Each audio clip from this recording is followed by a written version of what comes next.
Hello, everybody. Thanks so much for tuning in again. You know who I am, Pauline Jones-Sheffe, and Georgie, my little therapy dog.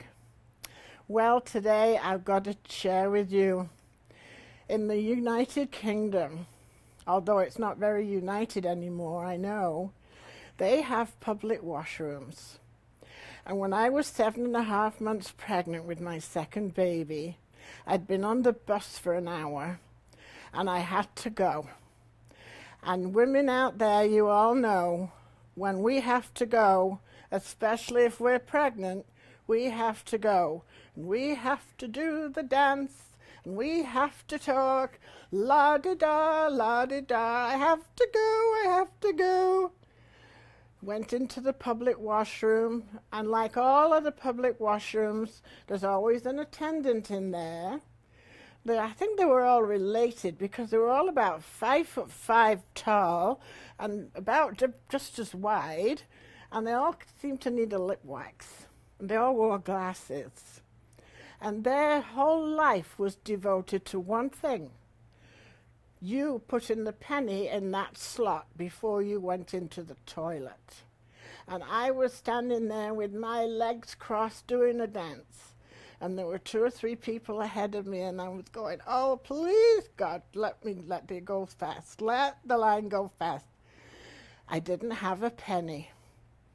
Well, somebody left a door open for me to go in, and I was so thankful, and I was just about to go in, and the attendant slammed the door in my face. She said, you're not going in there unless you put your penny in. I said, I don't have a penny, and I'm desperate. You can see how big I am. I have to go. I have to pee. She said, well, I'm not letting you in. I said, well, then, I'm going to have to just stand here, and you're going to have to get your mop and bucket out, aren't you? Because I can't hold it any longer. Well, she let me in very reluctantly. And I sat down, and I don't think men are as relieved as we are. When we sit down, even Queen Elizabeth II, I know when she has to wait to go, we just sit there and go, oh, what a relief. Oh, what a relief. Then I went to get some toilet paper, and there were only 2 pieces of toilet paper. I called out to the attendant, and I didn't get an answer. So I'm sitting there thinking, oh, this is great, 2 pieces, that's not going to do very much. All of a sudden there was a rap on the partition next door to me. And this woman said, excuse me, do you have any toilet paper in there that you can pass me? I said, I'm sorry, but I've only got 2 pieces myself. And I said, I don't seem to be able to get the attendant to hear me. She said, oh, I don't know what I'm going to do. I don't have any. A few more minutes passed, and she knocked again. She said, I'm sorry to bother you. She said, but do you have any tissues in your handbag? I said, I wish I did, because I'd be using them myself, but I don't. Well, we sat there for another few minutes, and I was calling out for the attendant, and it was quite obvious I'd really ticked her off, and she'd left. A few more minutes went by. Well, there was another rap on the petition again, wasn't there? By this time, the woman in the next cubicle and I were almost on first name basis. She said, excuse me, have you got 2 5s for a 10? I said, no, I don't. But if I did, I would definitely give them to you. And we just both burst out laughing. I mean, what else can you do in a situation like that?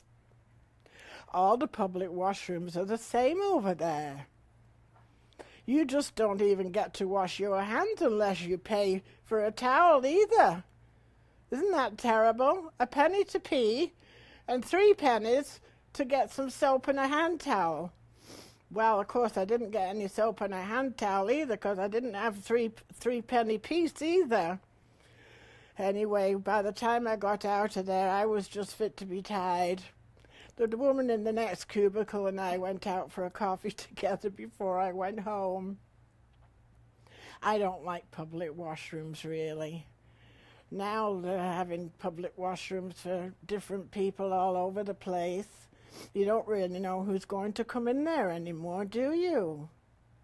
Anyway, I try not to use them if I don't have to. I try and go before I go out. The public washrooms in Canada are really quite nice. You get to go in free. And you don't have to pay for soap and to dry your hands either. I think that's fantastic. I call that progress. Before I go, I gotta tell you, just because I have a physical disability, amongst other things, that's not what defines me as a person. And don't let your disability define who you are either.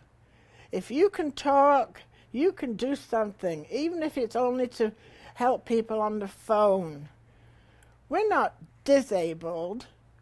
We are abled in many ways, and just because one disability and they see you in a wheelchair, people think that's who you are. No, we're not.